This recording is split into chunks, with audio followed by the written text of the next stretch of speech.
I never know if I'm saying them right or not. It's a flower, it's a flower. Well, that's a good song. Oh. Yeah.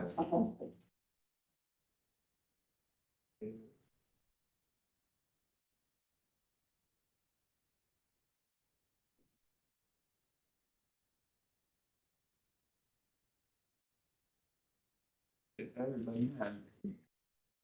Get everybody in. Yeah.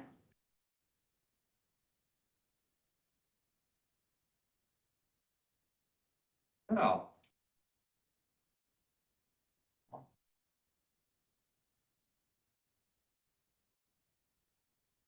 We're a little light tonight. You have allergies? Oh, yeah.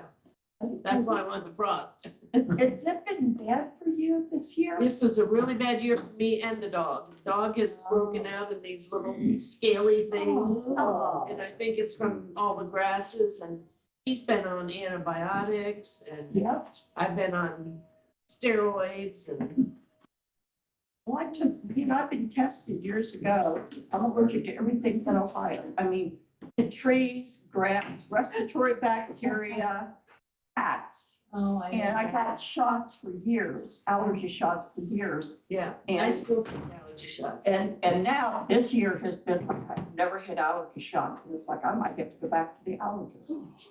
It's like nuts. I don't want to start getting Yeah. tomorrow.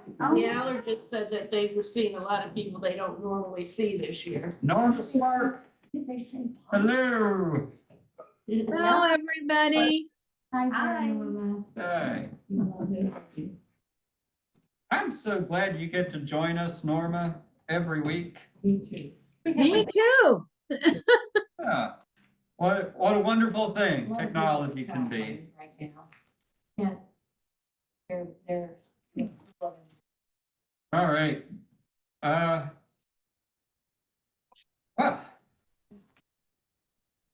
Go ahead and start. So, Chris is not feeling, he won't say it, but Chris is not feeling well. well, I'm feeling a little under the weather, so I'm wearing a mask just to be safe for you. I'm wearing it for you all. So, Thank you. No fun. I mean, I did not get a chance to take a test, but I have had my COVID shot, so. But I really just started feeling bad this morning.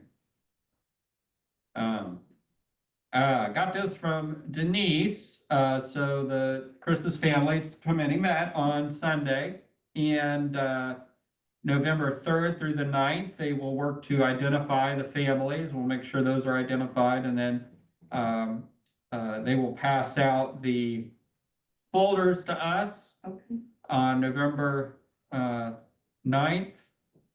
I put that together, so I pretty much had the committee tell me if that was all acceptable, and they all said, yeah, let's go this route. We've had already some wonderful things from Amethyst. They're very, very thankful we're coming here again this year. Great. So things really are looking up for that committee. If you want to join us, we've got many spots open. November 9th is when you're passing out. Well, that's a Saturday, so I'm guessing it will be the following Tuesday, November 12th. It says November 9th through 13th, families interviewed.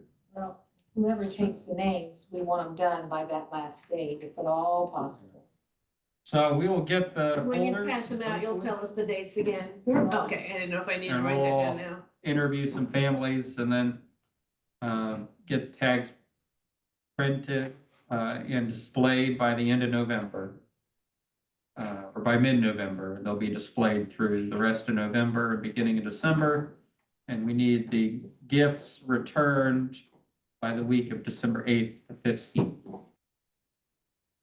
And then we will identify a day for those of us from our class to help with any last minute wrapping and sorting. That's on Buying there, all so the last last thing stuff. on there, I think, December 16th, Monday, Monday. yes.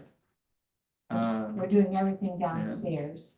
Okay, all right. And I cleaned out that room She today. was gonna check on I grabbed Zach from after staff and said, you gotta help me clean out that room, and we did, and That's great. It's amazing how much we threw out because when we put it all back in the closet, we put it all back in the youth closet with room to spare. How about So, so that was a good thing, so. When last year, you know, when you talked to the, you know, I had a list with a family and a poor woman, 4 children, and every one of them were special needs. One was not, and I'm thinking, how did Yeah, So the really amazing thing about Amethyst, they now have a 3-part plan, and they allow each child 3 things, and one of them is a need, and then a wish, and a read. That's gonna help identify books for their age group or interests.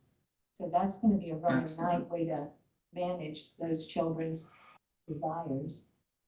So a Wonderful. want, a wish for what, something they want, something they really want? and then something they Yeah. need, and then a read, so a book of some type. That you said Columbus is doing that? The Amethyst, Amethyst, okay. it's located on far end of Dublin Road, down toward town. Yeah, I think I kind of have seen the signs over there for that. Maybe, I could be wrong. It's just north of where you turn to get on the 670. 670, yeah. Right turn. Yeah, it's really a nice place. all right. Well, we last left off, where Jesus had fed the 4,000. And then, it said that he got into a boat and went to the region of, my God, we don't know exactly where that is, so. Before we get started, let's pray. Gracious God, we thank you once again for bringing us together. What a joy it is to be in community with fellow disciples and continuing to seek after your heart. Help us as we study your word to feel the movement of the Holy Spirit among us and give us wisdom and open our hearts and minds as we discuss with one another in all things, grow our faith and draw us closer to you, O Lord. It's through Christ we pray. Amen. Amen. So we're on to chapter 16 then. So I'm gonna take, I want to do this section by itself. So we're gonna start with verses 1 through 12. Hi, Harry. How you doing? Oh, my goodness. good. Pretty good. I don't know if you can see me, but I'm here Good for a you. while. Okay, Yeah, we can see it. Maybe if I turn the captions, the captions are hiding in your face. Yeah. if I do. Well, thank you. Hiding Listen. behind the captions. I just wanted to thank you for the card that arrived today. I really appreciate that and your prayers. I am getting on the med and my balance is getting better, but if I have to leave a little bit earlier, one of the things that happened to me is that my glasses broke as well. Oh, Oh, So no. yeah, so I'm wearing the ones I have, and if my eyes get too tired, I'll have to maybe leave. none So of I'm not walking out on you. Norma, are you cold? You look like you're wearing a coat. It's better. I'm always cold.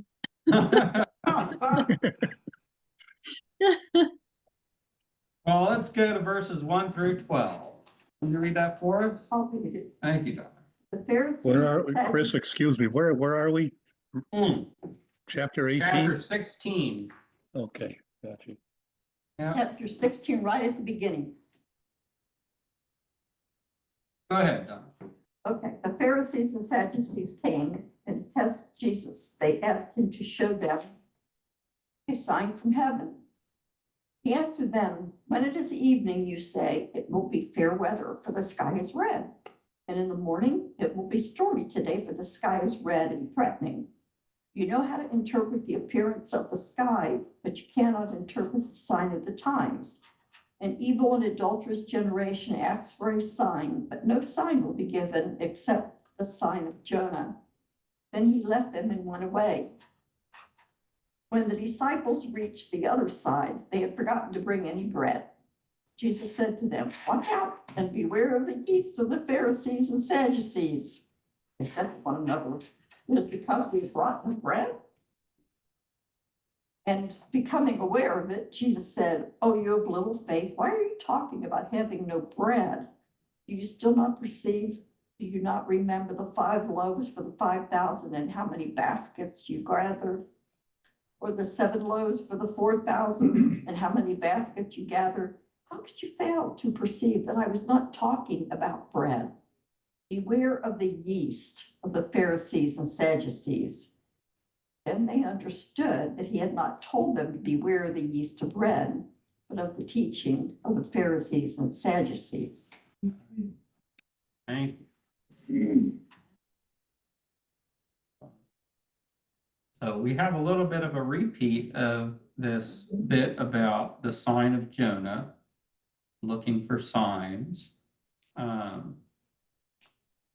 And then this curious interchange between Jesus and the disciples. But it's connected by reference to the Pharisees and the Sadducees. Interestingly, it's only here and earlier in Matthew that the Pharisees and Sadducees are mentioned together.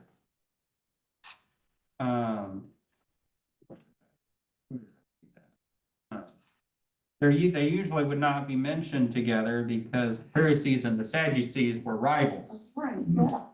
So the fact that they come to Jesus together, oh yeah, it's nowhere else in the New Testament except in Matthew 3:7.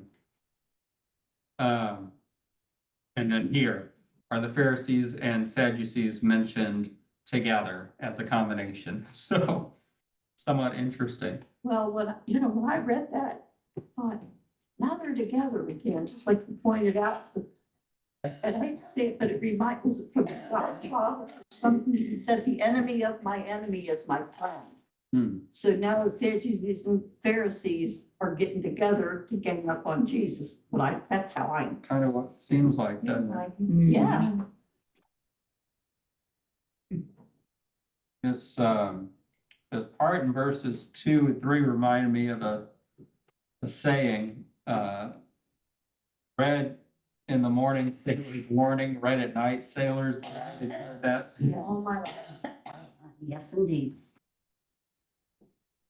I don't know what the science is behind that, but anecdotally, it seems to mostly bear out every time that every time I see a red sky in the morning, it's usually stormy later on. So. Especially if you're by the water. So that's a common sign that they can tell from the sky. They can predict the weather.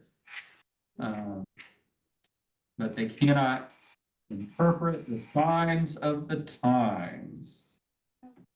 Even in nature, what I've been thinking, because I used to work a lot with my dad in the garden, and I know there's people who, and it's like, I notice things like, I'll give you a short, we haven't had a frost yet, we haven't had really cold days, and usually my impatiens are developing seed pods by now. Impatiens are little flowers, They have an interesting pod that they grow in the fall, and it's like, how come there's no seed pods growing?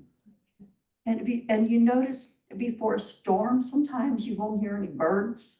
Oh, yes. Yeah, It's, they hide. signs They are go all into- around us. They get into. And we kind of, in our scientific fullness that we think we are being human, yeah, there's still signs that we have learned not to listen to. Well, and our scientific instruments are incredible now that we can see things coming, That's we could see, when the hurricanes are coming. We can't always predict exactly how it's gonna go. But some people might not listen and decide not to evacuate, but That's right. there are some things. I notice things in nature. The animals seem to have like a sixth sense about that kind of stuff. Exactly.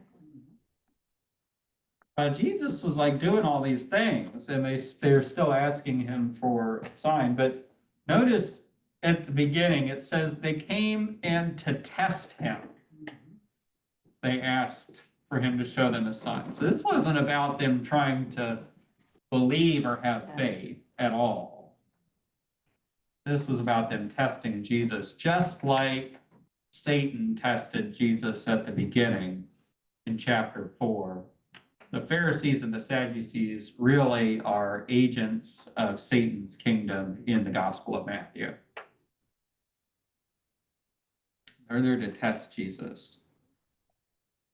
And can we also kind of read this from Matthew's perspective, from Matthew's time after Easter, where probably the Pharisees and Sadducees are still denying who Jesus was and asking what sign was there that he was the Messiah? And he says it right here, the sign of Jonah, which he explained earlier when we read this earlier on in Matthew, that he would be in the belly of the earth for 3 days.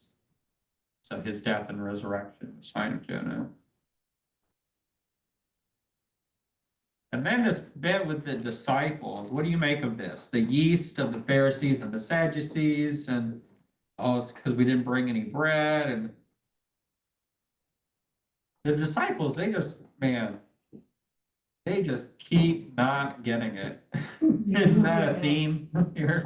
Isn't there a thing about yeast and unleavened bread, a more of a meaning to it? Yeah, I think, and now I don't remember, but in Jewish custom, they would eat unleavened bread, and now I can't remember why, if it's sudden. It has something to do with the Exodus, that they could only eat unleavened bread while they were wandering in the wilderness. So I thought there was something to do with sin, I don't know, that leaven.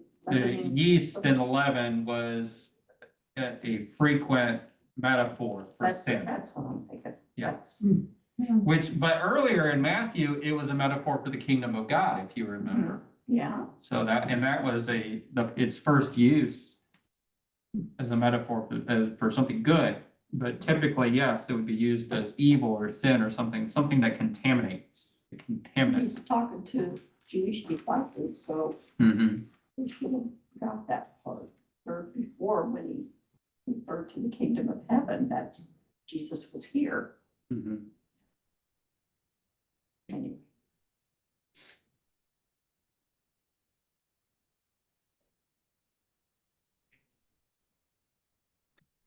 I think it's funny, Jesus says, why are you worrying about the bread? We got enough bread. That's been another theme throughout Matthew, right? The bread. There's been copious amounts of bread. At the beginning, Satan said, turn this stone into bread, and that was the test. But since then, he multiplied the loaves for the 5,000, he's multiplied the loaves for the 4,000. And now this bit about, don't worry about the bread. There's gonna be enough bread. But in the kingdom of God, there's enough bread. And bread really represents that basic sustenance that all humans need for life.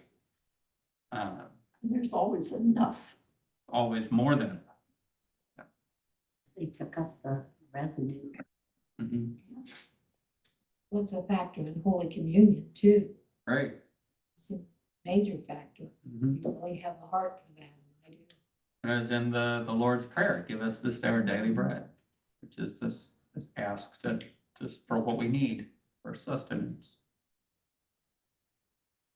I really take the bread to represent that which we need to survive. So, Jane, earlier you were talking about Amethyst House providing one thing that they need, a need. So the bread is what we need. And in God's kingdom, there's more than enough of what we need. That's what we look to. But beware the teaching of the Pharisees and the Sadducees.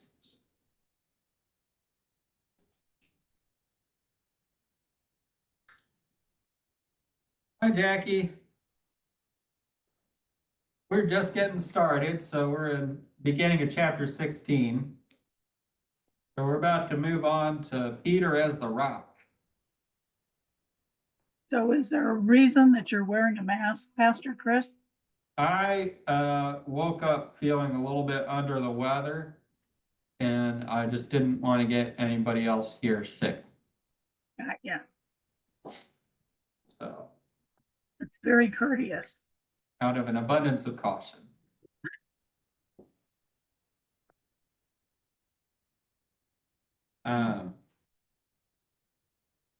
Shall we move on? Verses 13 through 20 is our next section. And who would like to read that for us? I can read, Chris. Thank you, Norma.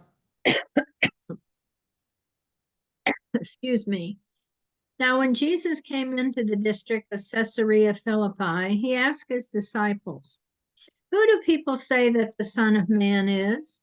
And they said, "Some say John the Baptist, others say Elijah, and still others Jeremiah or one of the prophets." He said to them, "But who do you say that I am?" Simon Peter answered, "You are the Messiah, the Son of the living God." And Jesus answered him, "Blessed are you, Simon, son of Jonah, for flesh and blood has not revealed this to you, but my Father in heaven. And I tell you, you are Peter, and on this rock I will build my church, and the gates of Hades will not prevail against it. I will give you the keys of the kingdom of heaven, and whatever you bind on earth will be bound in heaven, and whoever you loose on earth will be loosed in heaven." Then he sternly ordered the disciples not to tell anyone that he was the Messiah. Thank you, Norma. Sure. One thing that I found interesting here in my commentary said, there are no documented instances of anyone's ever being named rock in Aramaic or Greek prior to Simon. In Western countries influenced by the Christian tradition, Peter is now a common name, but this simply reflects the influence the nickname Jesus gave his disciple Simon has had on Western culture.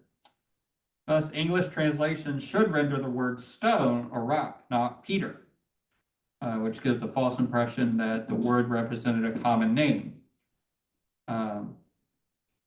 So it should read, "You are rock, and on this rock I will build my church." The Greek word is Petros, which now we have the English name Peter. But I thought that interesting. There was no name Peter. The Greek word Petros, he didn't name him another common name. There was no name Peter. He gave him the name Rock. And now from that we have our English name Peter. But that was not a name that existed when this took place. Interesting.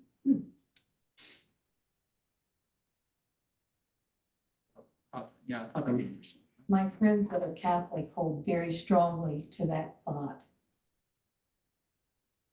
That their church is Ah, based yes. on that foundation.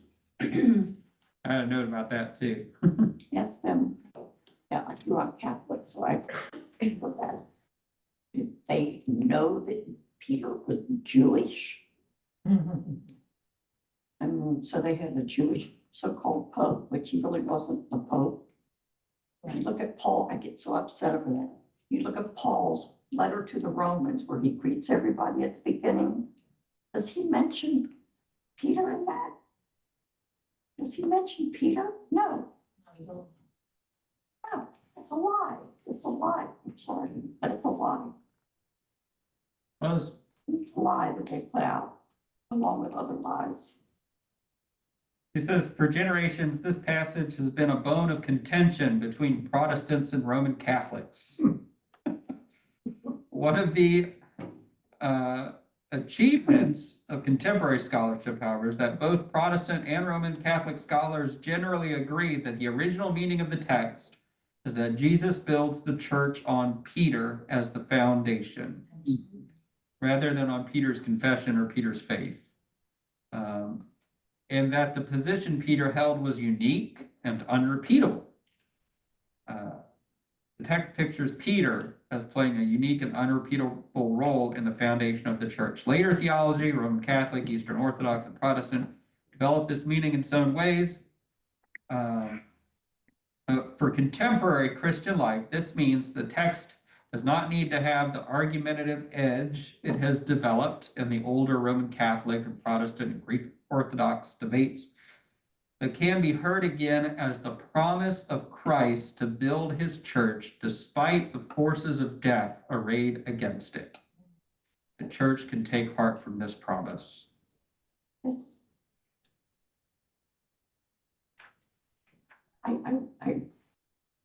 The church wasn't even in existence at this time.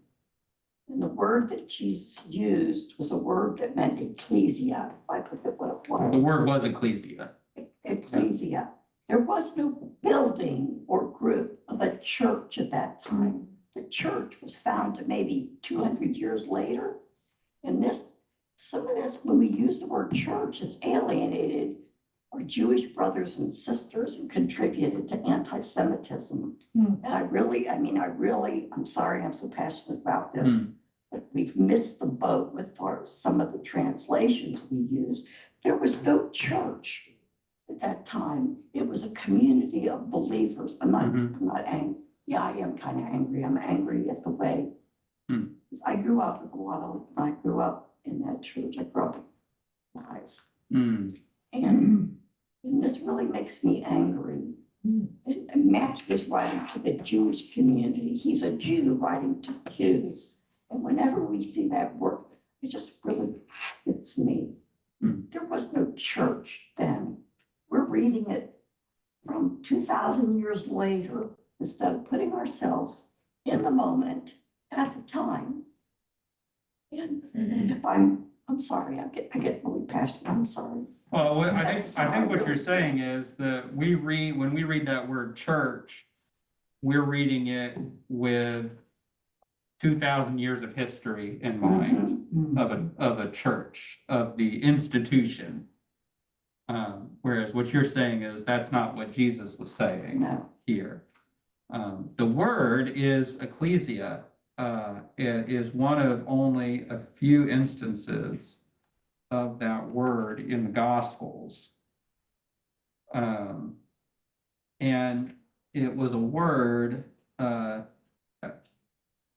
it's only found here and in chapter 18 in Matthew, in the Gospels. It's only in Matthew.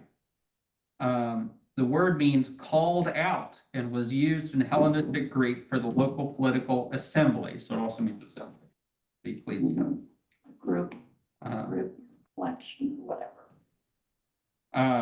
What Matthew intends to mean by this word is the renewed people of God constituted by the disciples of Jesus. The ecclesia represents the congregation of Yahweh, the covenant people of God in the wilderness who received the Torah at Sinai, and is often so translated in the Septuagint. This does not mean that Matthew considered the church a replacement for Israel, but a special community of the new covenant within or alongside empirical Israel. I think and Jesus didn't teach any doctrines. He did not teach doctrines. There were 3,000 churches in the United States, and we all have different doctrines. Jesus didn't. Paul taught doctrines, I think. And sometimes I wonder if we're more Pauline than anything else. Well, we could spend They a talk whole semester talking. No, Jesus did not talk doctrines. I agree with you, by the way. Yeah. The church, I think the church as it is today is more largely built on Paul, probably. Yeah. Yeah. But when you Roger and I were with a group that went to the Vatican, and it's a formidable location in Rome. And it is not just in Rome, it's worldwide. And the numbers are amazing, and it's very, very interesting to understand the whole gamut of how all that started and continued, and remains today. Watch the Godfather series.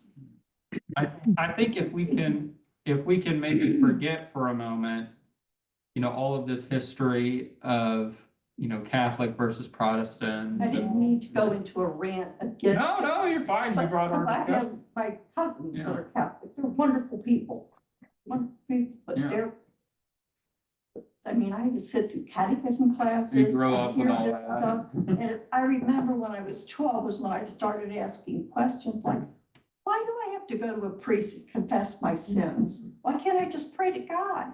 Interesting. You know, Well, that's wonderful. I wasn't a brilliant, I'm just a regular kid. And it just questions that were no answers. you know. Sound And why is like, it- If yeah. sin is sin, how come there's mortal sin and venial sin? I mean, sin is sin. That sounds like a similar experience that, to what my wife had growing up Catholic. Oh, did she? Okay, Yeah. good. That's why there's a lot of what they call recovering Recovering Catholics. We have a lot of recovering Catholics in our church. We do. Yeah. To sit in a Catholic mass. I went to a wedding of one of our friends. And we were told if we weren't Catholic, we weren't welcome to communion. They are today. Yeah, they still say that, yeah. It's like, this is so bogus. Anyway, that's it. That's it. I'm done. Well, I just wanted to point out, if we could forget all that history Okay. for a minute. Well, I think it's important. I'm glad you brought it up. I do. But if we can try to go back to, 80 or 90 AD when this was written, Peter really kind of represents the typical disciple here. I think here Peter is representative of the disciples. And that Jesus says, I will build my church, ecclesia community on you. And then we have to keep this text in mind when we go to the next one. And that's why I think it's beneficial that we're reading all of this together instead of just pulling it out for a Sunday sermon and then going somewhere else in the Bible. We're reading it in order. Because I want us to keep this in mind for when we move on to the next section here very soon, where Peter is suddenly going to be not the rock, but Satan. So, he turns from a rock to a stumbling stone. So, but still the rock on which Jesus will build the church. So I think that's maybe uplifting, or comforting, hopefully for us who also can vacillate between those two in our Christian walk.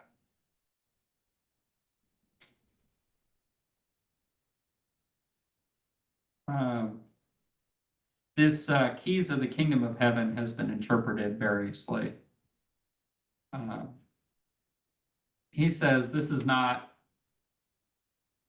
to mean like those, popular cartoons where Peter has the gatekeeper in heaven, but rather the keeper of the keys has authority within the house as administrator and teacher. So this language of binding and loosing is rabbinic terminology for authoritative teaching, for having the authority to interpret the Torah and apply it to particular cases.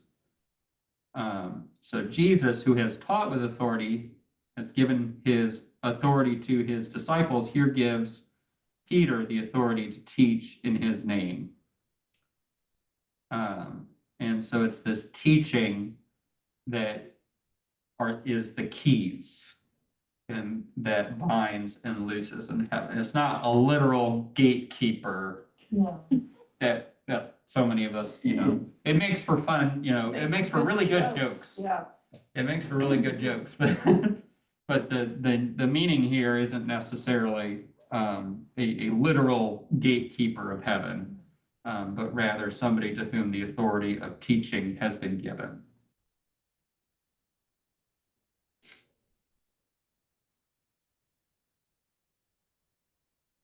Any other comments or questions?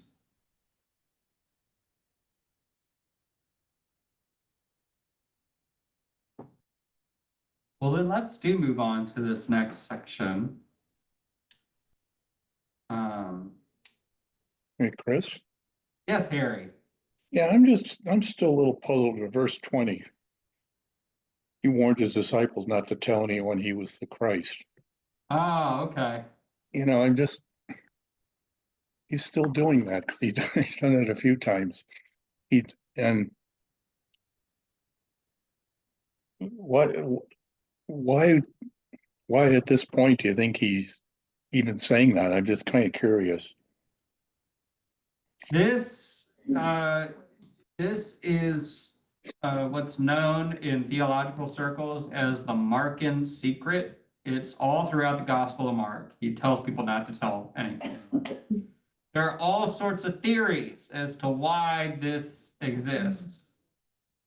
So here Matthew is copying Mark.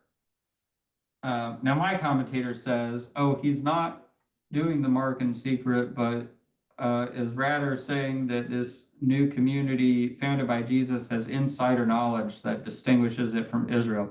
That sounds like Gnosticism to me. I don't really agree with the commentator here, but rather that Matthew is copying Mark, which has this thing called the Markan secret. And biblical scholars don't really have an answer for you, Harry. Some people say that it was written in Mark. Mark is the first gospel written. Some people say it was written down because there were so many people who maybe hadn't heard about Jesus or hadn't seen the miracles or heard of the miracles, their argument against Christians was, well, I never heard of the guy. Well, I didn't hear about that. Well, I didn't see that. And so the writer of the Gospel of Mark added this Markan secret to sort of explain that, why people hadn't heard it. Jesus is telling others. That's one theory. Another theory is that Jesus is just really humble and doesn't want other people, he doesn't want to make a big deal about himself. He doesn't want to cause all of this fuss and commotion. Or maybe he doesn't want it before he goes to Jerusalem. Yeah. Yeah. My commentary here says that because of the false concepts of the Jews who looked for an exclusively national and political Messiah, Jesus told his disciples not to publicize Peter's confession, lest it precipitate a revolution against Rome. That could be it too. Another theory, another thought is that, we just had the section where the Pharisees and everybody was asking him for a sign. And he said, I'm not going to give you a sign. You're going to get the sign of Jonah, and that's all you need. He also tells Peter here, blessed are you, Simon, son of Jonah, for flesh and blood has not revealed this to you, but my Father in heaven. There seems to be an emphasis in Matthew on revelation to those around in Jesus's circle. And we talked a little bit of, it's not necessarily predestination. We talked a little bit about that several weeks ago. But it seems to me that Jesus doesn't just want everybody going around telling everybody that he's the Messiah, but rather that they should come to faith by witnessing him, if that makes sense. So those who encounter Jesus, the story of the Gospels is those who encounter Jesus witness God in him, witness the divine in him, and then come to faith that way. And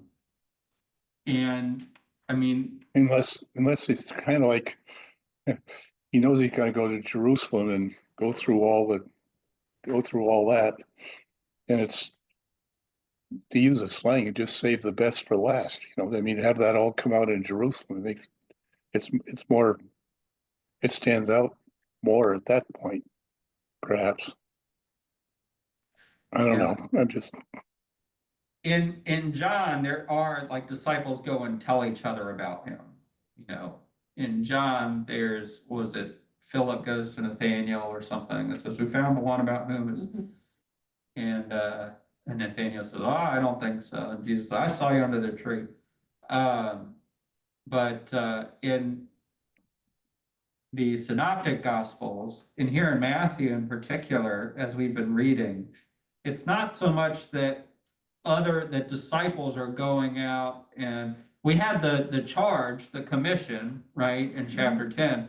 But then we didn't hear about anything the disciples actually did. It's not so much the disciples are going and bringing people to Jesus, but other people are witnessing who Jesus is. And a lot of Gentiles are coming to him, presumably having heard about him, but on faith, already believing that he can do what they're going to ask him to do. But to this point, I think only the disciples have called him the Son of God, Messiah. Do you think Correct me it if I'm wrong. could be something as mundane as timing? I mean, I don't know how close they are here to Passover. I mean, Jesus, was crucified, but I mean, goes into the temple and he does his thing there. And that's what seals his fate. But I mean, do you think it'd be something as common as timing? And Jesus wanted everything, because Passover is, yeah, I don't know. So the short answer here is we don't know. it's as good as any. We can only speculate. But I tell you what, you can ask him when you get up there. There's lots of questions, Bill. Be curious to know what the answer is. It's one of those Tell them questions, not the to more you tell you. think about it, the more complicated, Yes. more complicated it gets. Well, let's go ahead and let's finish the chapter, verses 21 through 28 here. If somebody could read that for us. Now, Peter's going to go from rock to stumbling block. Poor people. I'll read it. Thanks, Jane. Jesus foretells his death and resurrection. From that time, Jesus began to show his disciples that he must go to Jerusalem and suffer many things from elders and chief priests and scribes and be killed, and on the third day be raised. And Peter took him aside and began to rebuke, saying, "Far be it from you, Lord, this shall never happen to you." But he turned and he said to Peter, "Get behind me, Satan. You are a hindrance to me, for you are not setting your mind on the things of God, but on the things of man. Take up your cross and follow Jesus." And Jesus told his disciples, "If anyone would come after me, let him deny himself and take up his cross and follow me. For whoever would save his life will lose it, but whoever loses his life for my sake will find it. For what will it profit a man if he gains the whole world and forfeits his soul? Or what shall a man give in return for his soul? For the Son of Man is going to come with his angels in the glory of his Father, and then he will repay each person according to what he has done. Truly I say to you, there are some standing here who will not taste death until they see the Son of Man coming in his kingdom." Thank you, Jane. All right. All right. So, how quickly he's fallen, huh? Mhm. Very quick. This is the first sequence in Matthew of Jesus foretelling his suffering, his passion, his death and resurrection. And of course, we have this famous reaction from Peter. This will never happen to you. And Jesus's rebuke, get behind me, Satan. Which I always thought sounded rather harsh, but upon closer examination, he says, you're a stumbling block to me. So it's almost like, Peter's, we won't let this happen to you is a temptation for Jesus. It's like another temptation from harkening back to chapter 4 where he faced Satan. And so I think that's why he calls him Satan, because this is a temptation for him to avoid God's will for his life. Jesus was human. Yeah. Human God. Oh, that's hard to really comprehend. And the other thing my commentary points out is this phrase, get behind me, is the language of discipleship. So this is a get behind me as in follow me, get in line, which becomes even more clear with the following text about, taking up your cross. Well, this isn't the taking up. Yeah, take up your cross and follow me. Yeah.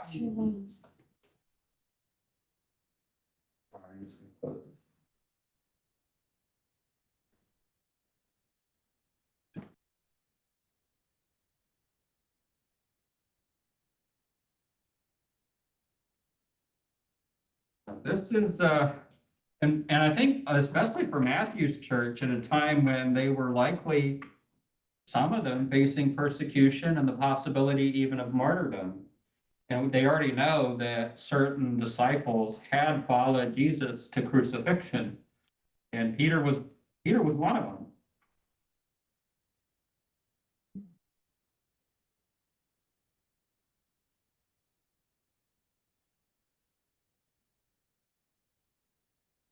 So, what do you think about following this today? This seems it seems to me really hard to do this in our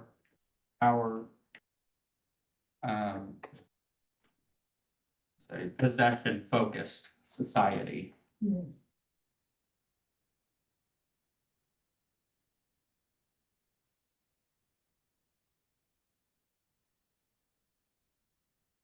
Those who want to save their life will lose it.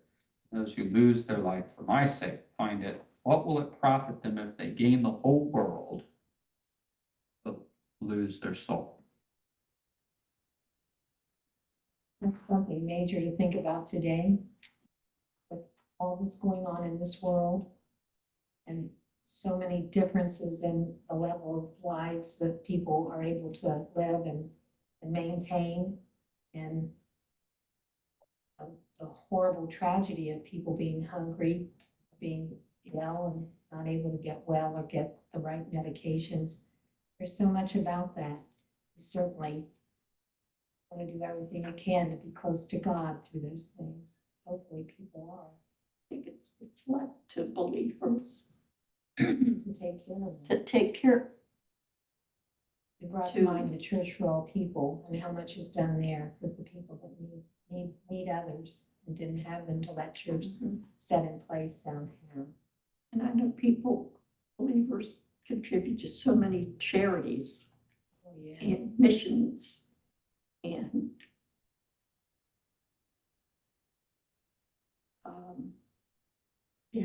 behind the scenes,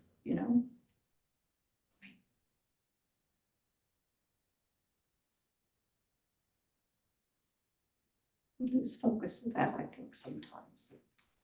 We look at the world and think how evil it is, but at the same time, there's some wonderful people out there that are doing good, and you don't hear about it because they follow what the right hand know what the left hand's doing.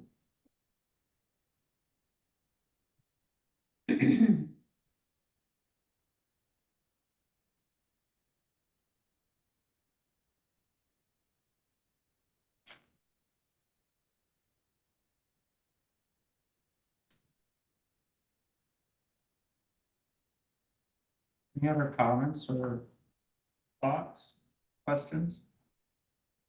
Pastor Chris, I think that, where they're talking there about all the good that a man, what good will it be for man if he gains the whole world yet forfeits his soul? Is that it's leaning more towards materialistic things as opposed to spiritual or doing for his fellow man? That's kind of the way that I read it.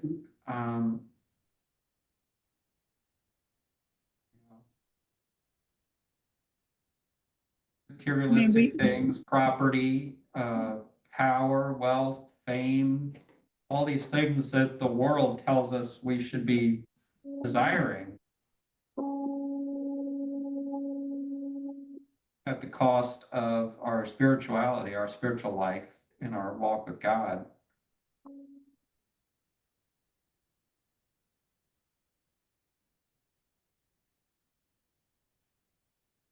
I really see the kingdom of heaven as being the opposite of, you know, what the world wants us to do.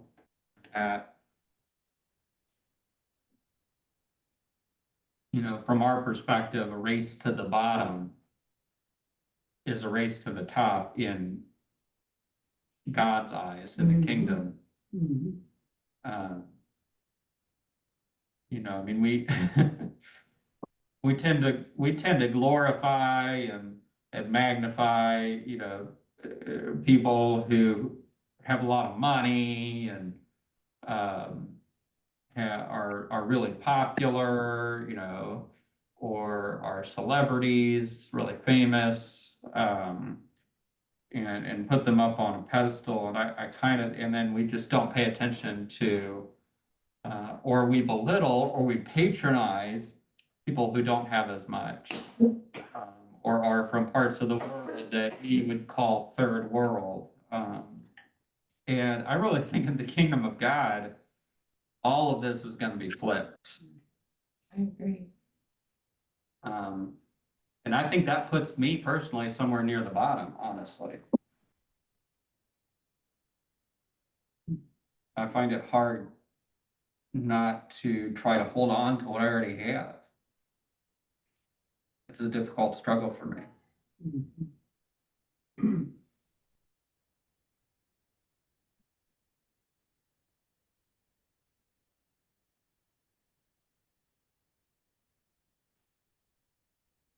What is meant by the verse 28, where it says, I tell you the truth, some who are standing here will not taste death before they see the Son of Man coming in his kingdom. I knew that would come up tonight. I love it. You know what I thought of when I was a somewhat new Christian, when I read that, I thought maybe he's talking about John when he had his vision in Revelation. Because even though he was in the spirit and God was revealing him things, he was still alive seeing Jesus come again because he wrote about it. So that's the first thing I thought of, but that I have nothing on which to base that. That's an interesting theory and not one that my commentary mentions. So there you go. Variously understood, some of the major options in church history are: one, he's talking about the transfiguration, which immediately follows. Two, he's talking about the resurrection. 3, talking about Pentecost, and the power of Christ at work in the church. The most likely explanation, however, is that Matthew refers to the parousia, the final coming of the Lord, which he expected to take place soon, when at least some of the first generation would still be alive. The chief problem with this apparently obvious meaning is, of course, that the parousia did not occur, has not yet occurred. But I like your thought, Donna, that maybe not actually occurred, but that John had a vision of it, and so it had been seen in some way. And this many years ago, I thought, maybe it's What's that word, Perusi? Parousia means the second coming. The second coming of Christ. How do you spell that? Parousia.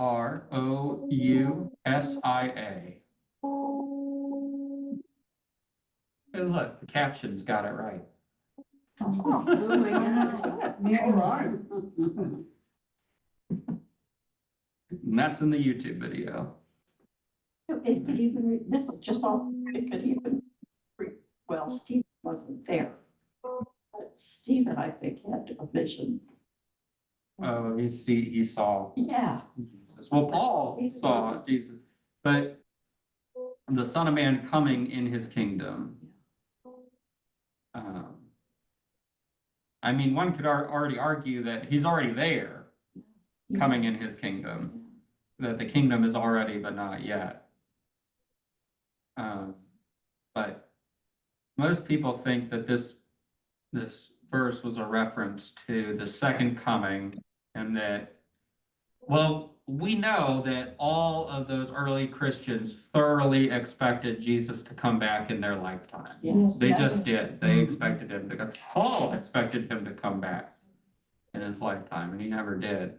And then you have Peter's explanation for it in 2 Peter, that the Lord is not slow in his promises, but is patient, not wanting any to perish, but all to come to repentance. Basically saying God's going to wait as long as it takes. And here we are 2,000 years later. Still waiting, so. Did that answer your question, Jackie? Yes. I sort of thought that that's what it was referring to, but I just wanted to make sure that I was going along the right line.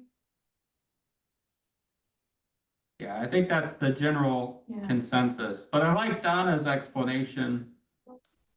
Sometimes we try to do theological gymnastics to make the Bible make sense, and I think that is wasted effort.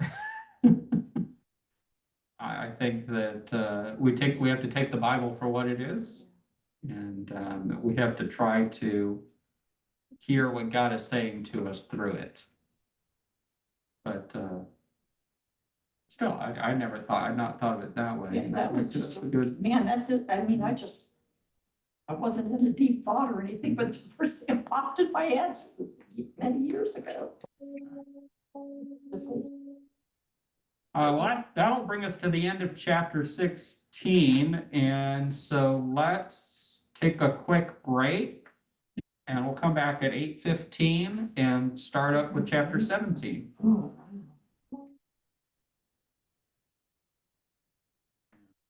Chris, excuse me, I'm gonna have to leave you a little bit earlier. oh. That's fine with us, Harry. Yeah, Okay. get those new glasses. Get better. Get better. Yeah, I'm wearing my old glasses and I can hardly even see you sometimes. Oh. And my new ones won't come for another 2 weeks, so 2 more weeks. Oh my Wow. God. Well, probably- we all look pretty good then, Harry. I'll probably get another black eye walking into a wall, but that's, You know, Stay safe and keep recovering, and Yeah. our prayers continue to go with you. yeah, thank you for everything. It's appreciated and it was well felt, still is. But my balance is getting there. Even sitting for a while, I get a little, sometimes it was a very mild concussion, but I've never had one before, so I don't know how to deal with it. So I'm learning. But thank you for everything, and we'll see you maybe next week. Sounds good, Harry. See you, Harry. We'll Right, see ya. bye-bye. Bye-bye. Bye-bye. All right, we'll come back at 8:15. See the bruise on his face still, yeah. Oh, gosh.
My brother did alpacas for a while.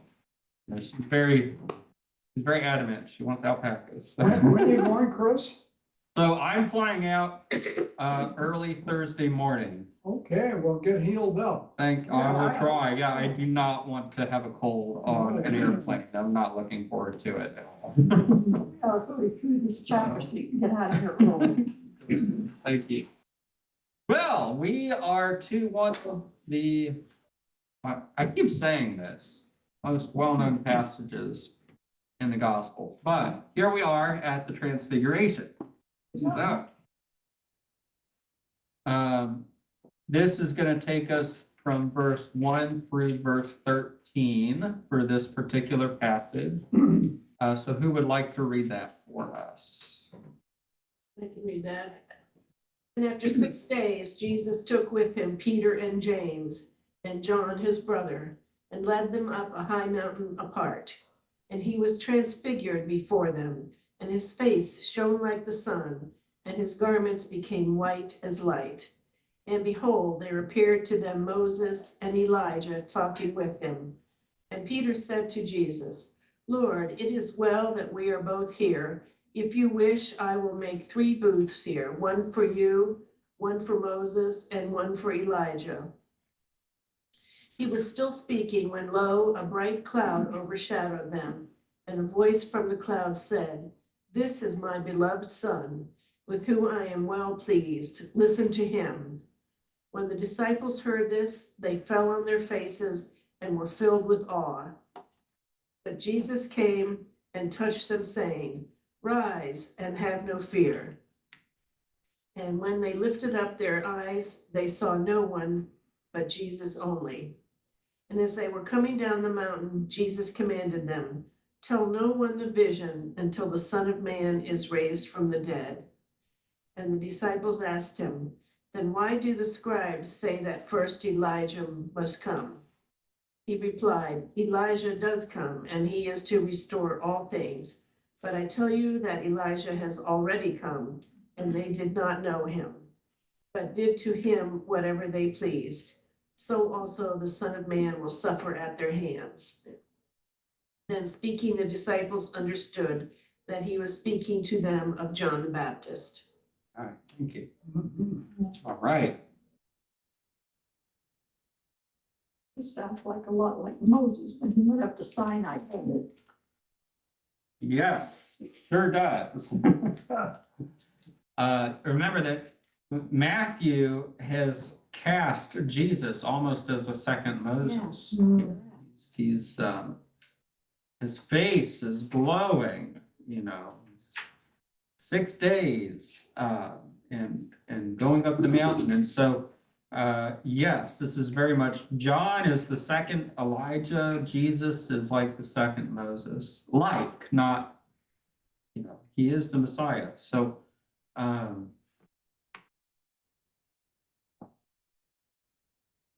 sure we've probably read this story many, many times. What do you get out of this story? What's the significance of this story for you? Has it changed over the years as you've read it? I see. The first thing that comes to mind is Moses. They said he died, but I don't know who buried him. So Elijah didn't die. Apparently, some Jewish traditions that Moses did not die. That's, I heard that. Yeah. And at the end of time, in Revelation, they talk about the 2 witnesses. Mhm. Most people think it's Moses and Elijah.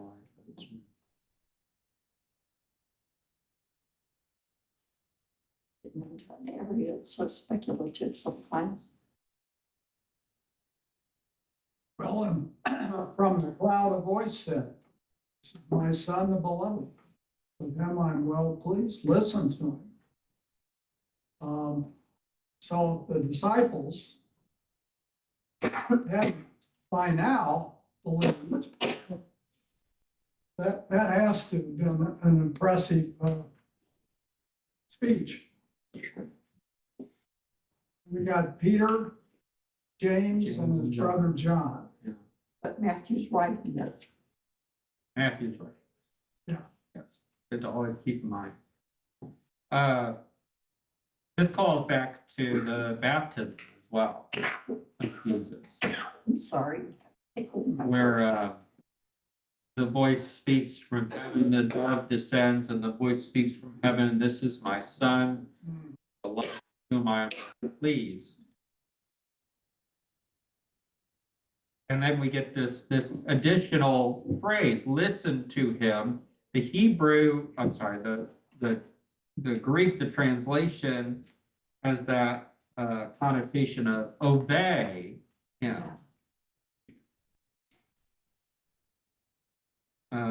Hear him, obey him. And so that, like when every parent says, "Listen to me." Yeah. Look at me. Yeah. What's always stuck out for me about this story is that Peter wants to stay on the mountain. Yeah. I think Peter's trying to do the right thing. Remember, we've just had where he's been rebuked, "Get behind me, Satan," right? We just had that passage, and he's still a part of the community. He's still a part of the inner circle. And he goes up on the mountain with Jesus, and now he thinks, "I'm going to honor Jesus and Moses and Elijah by building these tents." But it's sort of like a preview of the coming glory, but they've got to go back down the mountain. I love Peter. He's always in the moment. Yeah, let's do this. But how did they know it was Moses and Elijah? I mean, something must have spoken to them, otherworldly, I mean. How will we know it's Jesus? Yeah, When he comes back? I know all those horns blowing, those trumpets, and those bowls. I'm just teasing.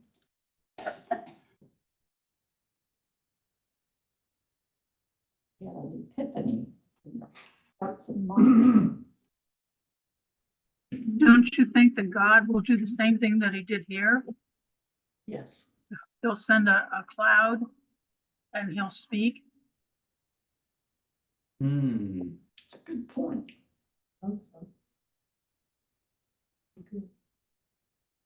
Do you think we'll all hear it? Wow, Hmm, good question. Good question. yeah. Because like in this passage, it's only Peter, James, and John that hear this particular. Yeah, But they were the only ones that were on the mountain. right.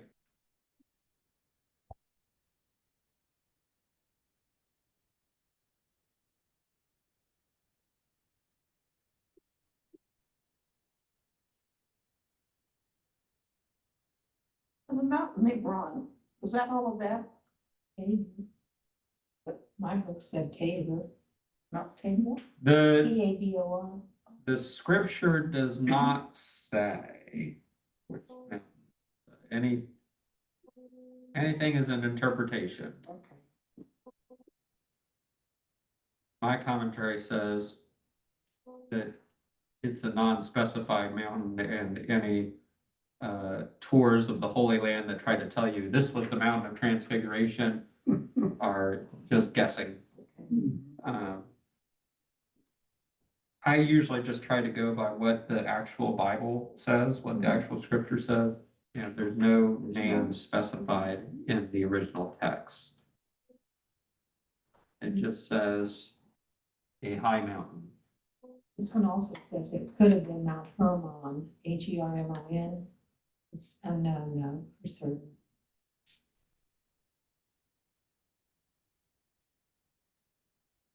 Yeah. Yeah, in my Bible, it says traditionally identified with Mount Tabor, or because of its proximity to Caesarea Philippi, Mount Hermon. Right. Which, again, just means, we don't know. Well, it's like this book, we were talking Confederates in the Attic. Hmm. They're talking about the whole Battle of Shiloh, and Johnson was the Confederate general who died in the battle. And for all time, they worshiped this tree, huge tree that was there. Turns out he didn't actually die there. They said this is somebody, the old vets said, oh, it was right over there. So they revered this tree. Eventually, the tree rotted out and they replaced it with a stone monument.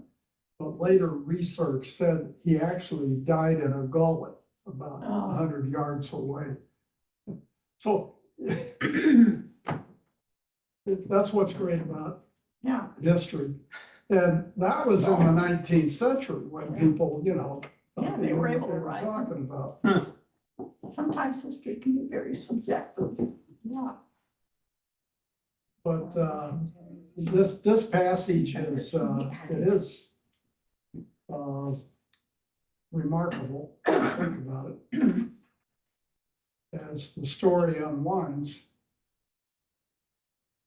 He says, tell nobody about this until after the Son of Man has been raised from the dead. So you figure they've been on to this story,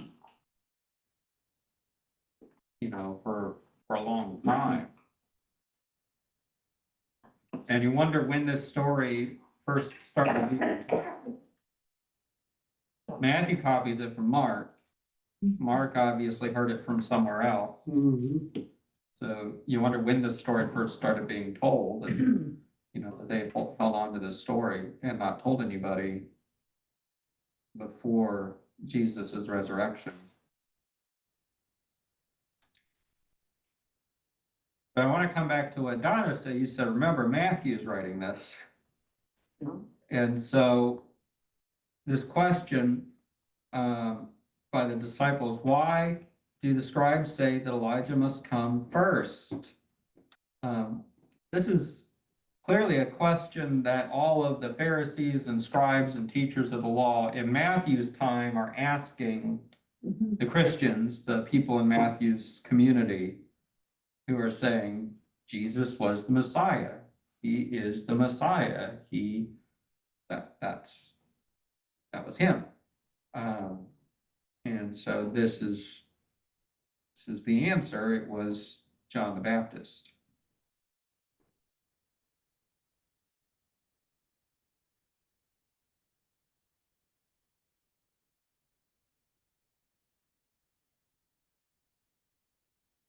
They did not recognize him, but did to him whatever they pleased. So it's this conflicting picture between what the Jewish leadership was expecting from Elijah, the forerunner, and the Messiah, and the suffering that they both ended up enduring. John was beheaded and Jesus was crucified. I was looking, I just looked that up. So why don't Elijah return at the end times? And in that they refer to Malachi. According to Malachi 4:6, the reason for Elijah's return will be to turn the hearts of fathers and children to each other. And the Sadducees and Pharisees, I would think would know that.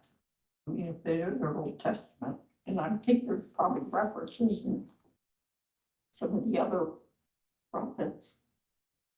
Yeah.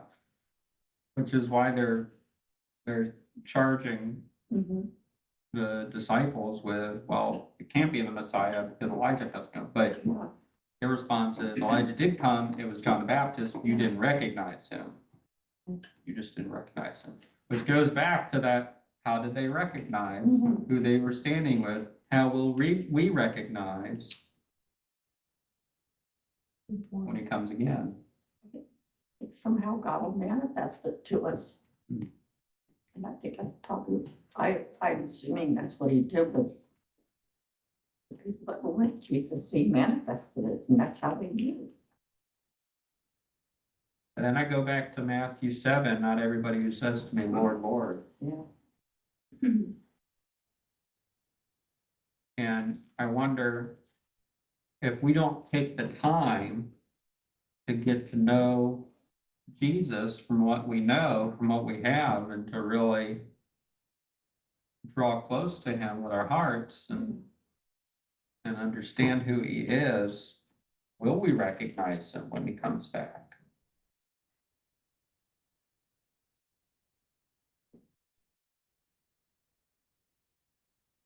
I don't know. I think there's a lot of people who's gonna be surprised. He will come in come in the clouds. And every eye shall see him. Maybe.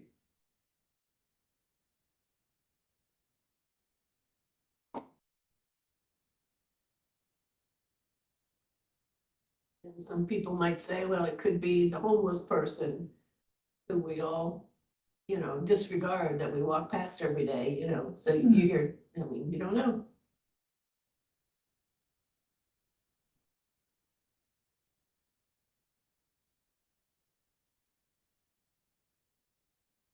But I think if we study and if we pray and if we try to get to know Jesus, I think we'll know. I think we'll know when we see him.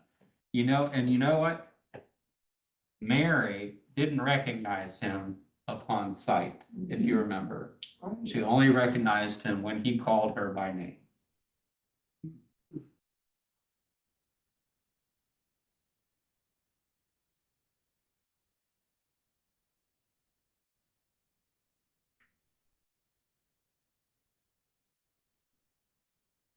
We could get into some of the speculation. It'd be like, how many angels were on the head of a pin? I mean, you can get to the point where, you know? That says it all.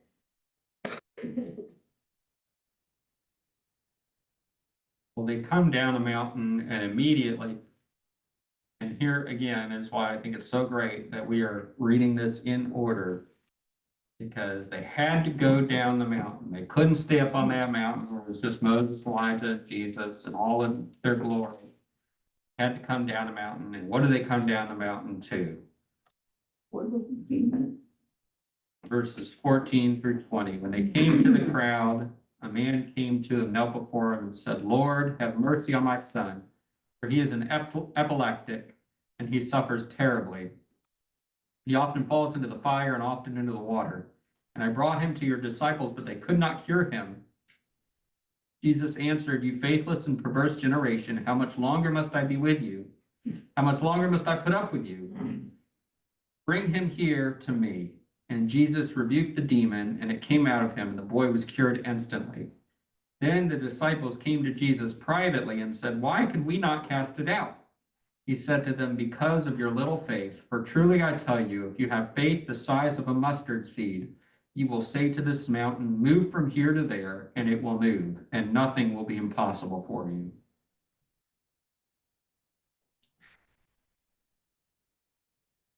Faithless and perverse generation, how much longer must I be with you? How much longer must I put up with you?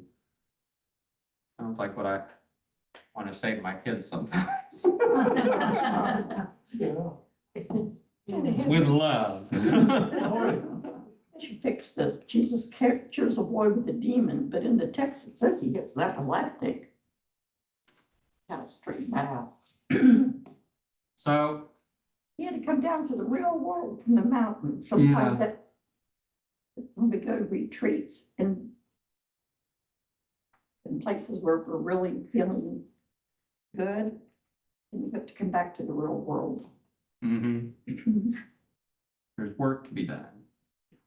Can't stay on the mountain forever.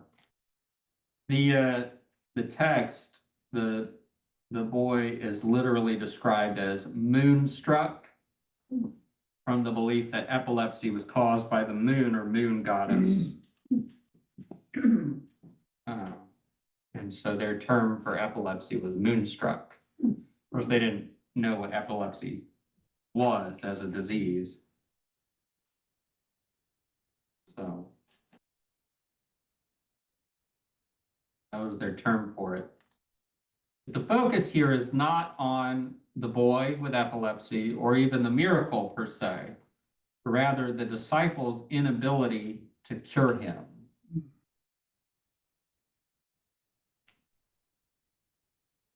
So what do you make of that? This famous phrase, faith as small as a mustard seed, you can move mountains. That's concerning. Hmm. I've often wondered if I saw someone in a car accident and I was there, I would pray really, really hard for them. And I thought, what would God answer? I mean, how much faith do you need?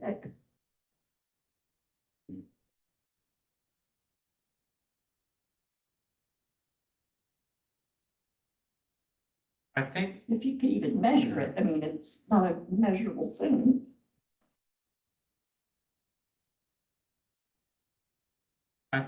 we often take this to mean that if we just pray really hard, or if we just believe really hard, that we could do miraculous superhuman things.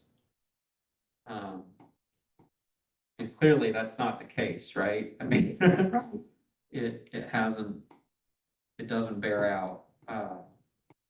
But instead, I think it's more about trusting that God can do anything. And to me, I think I read it more as a anti-defeatist kind of mindset. That, in other words,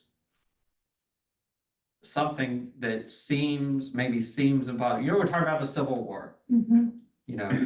I think it probably seemed impossible back in the day to those abolitionists that they would ever get rid of slavery. That was a mountain. And,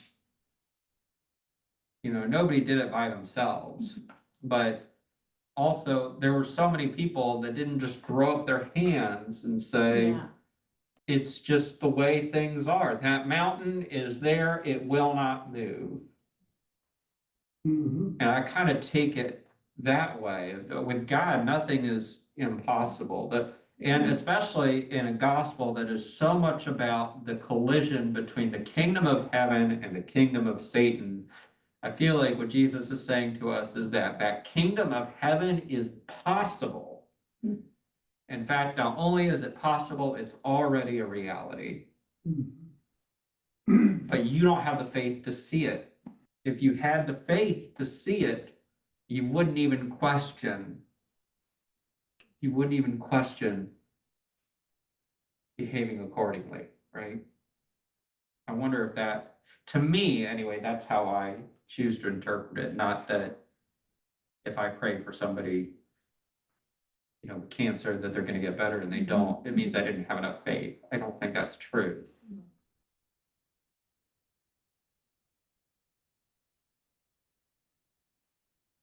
Because we often we don't know what God's mind. What His will is. We don't know why things happen the way they do. But finding a cure for cancer, that may be a mountain that people with enough faith could be able to move. It's been, for a long time, but I had a Sunday school, Roger and I were in a Sunday school class we were in our late 20s, and we had children. It's when we lived in Coshocton, and the Sunday school teacher, Doris, she and her husband were just devout Christians, loving, caring people, and she was found to have a severe problem with cancer of her intestines. And the doctors told her it had to be removed, but they feared because of the location, there could be severe complications. And so the Sunday school class decided to do some major praying together on our own. And then we held an evening for her about 3 or 4 days before she came to Columbus, where they used oil and prayed over her at the church. And so we all waited for the news to come from Columbus. And so her husband, Dick, and some of the family was with her, and she headed down the hall to the operating room. And everybody was certainly hopeful and been very prayerful. When they opened her up, there was no tumor. So that just absolutely has stayed with me as such an amazing, amazing answer to prayer from God. And you hear about those things happening, and those things do happen, and it's a blessing when they do. Very true. You know, The doctors couldn't believe it, number one. And the rest of us just said, we can believe it. We have that much faith. Prayers. So it was joyful, a joyful thing in the end.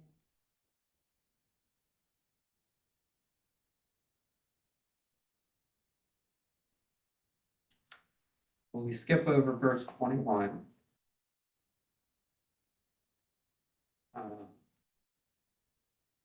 Not even in my Bible. Yeah, I don't have it either.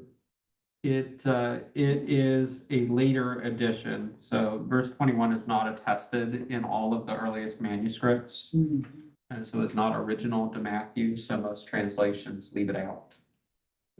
If you're curious as to what it says, it just says, but this kind does not come out except by prayer and fasting. I get that. Oh, Mary's got it. This kind goeth not out but by prayer and fasting. And while they abode in Galilee, Jesus said unto them, the Son of Man shall be betrayed into the hands of men, and they shall kill him. And the third day he shall be raised again. And they were exceeding sorry. Yeah, so pick up there in verse 22. And then, Mary, would you like to go ahead and read to the end of the chapter there? Oh, sure.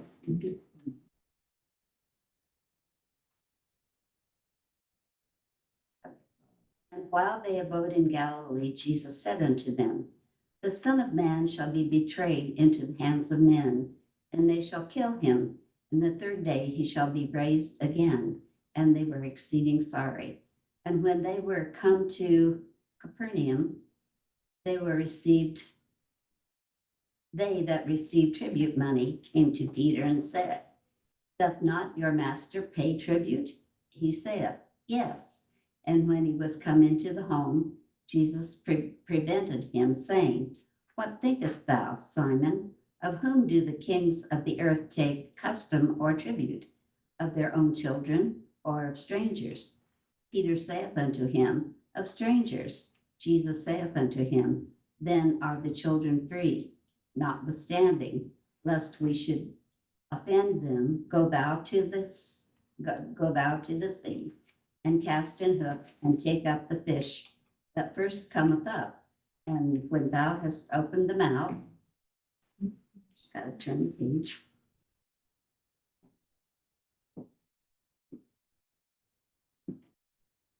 Thou shalt find a piece of money.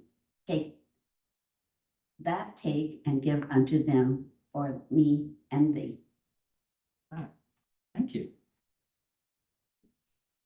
So the second passion prediction we have in verses 22 and 23. And whereas in the first one, Peter says, this isn't going to happen, over my dead body. And Jesus says, well, yes. And in this one, they were greatly distressed. So the disciples' reaction has changed from, we're not going to let this happen to you, to, we understand this needs to happen and we're really sad about it. So you can kind of see some growth there with the disciples. and then this bit about the taxation, I just wanted to read a little bit of context here. While in pre-70 Judaism, it was 70 was the year that the temple was destroyed. It was generally assumed that loyal Jews would pay the 2 drachma temple tax. Precisely who should pay, how often, and how the tax was related to scripture were disputed issues. Originally derived from Nehemiah, chapter 10, where leading elements of the Jewish population take upon themselves a yearly obligation of 1/3 shekel for support of the temple cult. The Pharisees later considered every male Jew throughout the world to be liable for 1/2 shekel and related it to Exodus 30. Strangely enough, Sadducees argued that the annual payment should be a voluntary gift rather than an imposed tax, from which priests were exempt. Josephus and Philo indicate that diaspora Jews also voluntarily contributed their offering to the temple. The Qumran community, from which we get the Dead Sea Scrolls, understood the requirement in terms of Exodus 30 as a one-time only contribution. Thus, the question was a live issue in the spectrum of pre-70 Judaism concerning which Jesus might have been asked and to which he may have responded. So this is the temple tax, the tax owed to the temple of 2 drachma, that it was disputed who should pay and how often and whether it should be voluntary or not. And so they're asking, does Jesus pay the tax? And Peter says he does. And then he goes into the house and Jesus already knows what happened and says, what do you think? You know, do kings of the earth, who do they charge tax to? Do they charge it to their children or others? Peter says others, and Jesus says, then the children are free. So kind of the intent there is to say that because the disciples have taken on this identity as children of God, that they are exempt from the temple tax. That this new community under Jesus is exempt from the temple tax. But so that we do not give offense, go and miraculously get this tax. Pay for the both of us. And the coin that he gets from the fish's mouth is described as a well, it's enough to pay the tax for it's 4 drachma, so it's enough to pay the tax for both Jesus and Peter. All right. Mine will call it a shekel. Yeah, that's what mine says, shekel. They get taxed on what they've earned or just because they live there? Well, I know my- Jesus my didn't note have a says- job. I mean, It was a tax, it was a temple tax, so so it was a tax levied on all, so it was, from what I understand, from what I read, is it was disputed. It was under disputation. They were arguing among each other over who owed it and how often you were supposed to pay it. Or whether it was involuntary or just voluntary, like a donation. But I guess the Pharisees argued that every male Jew was supposed to pay this tax every year. According to Exodus chapter 30, verses 11 through 16, which I can read. and some of those temple taxes go to the Romans. According to my commentary, 1/2 shekel was approximately 2 days' wages. Wow. It was used for the upkeep of the temple. So this was a temple, this was for the temple, it was not to the Roman. Okay. This was different from the tax to Caesar. Exodus 30, 11 through 16 says, the Lord spoke to Moses, when you take a census of the Israelites to register them at registration, all of them shall give a ransom for their lives to the Lord, so that no plague may come upon them for being registered. This is what each one who is registered shall give. half a shekel according to the shekel of the sanctuary, half a shekel as an offering to the Lord. Each one who is registered from 20 years old and upward shall give the Lord's offering. The rich shall not give more, and the poor shall not give less than the half shekel. When you bring this offering to the Lord to make atonement for your lives, you shall take the atonement money from the Israelites and shall designate it for the service of the tent of meeting. Before the Lord, it will be a reminder to the Israelites of the ransom given for your lives. So they reference that and saying that all male Jewish people should give that. And it was half a shekel or 2 drachma, I guess. And the coin, I just found it here, is the stater. The stater was worth 2 didrachmas or 4 drachmas. So enough to pay the tax for 2 people. So Jesus is saying, you all are exempt from the tax. You do not need to pay the tax, but go ahead and pay the tax anyway, so that you don't give offense.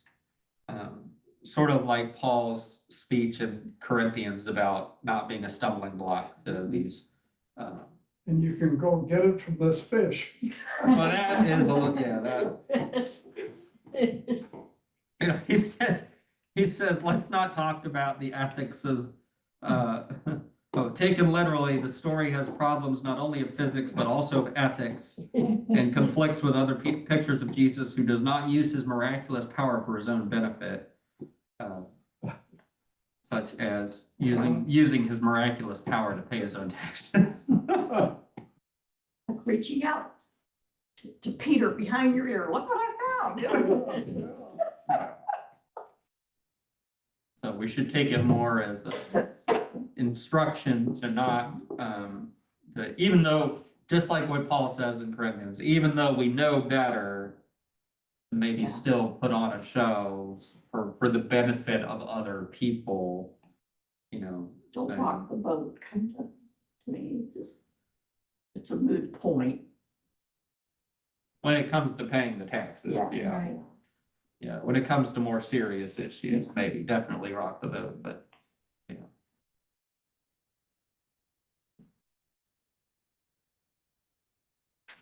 Anything else? Chapter 16 and 17? Good stuff. That's, okay. Let's pray so Chris can go home. I appreciate it. Next week, Bill and Carol will be bringing our snack. I think I have us going halfway through chapter 20 next week. So it's a little bit.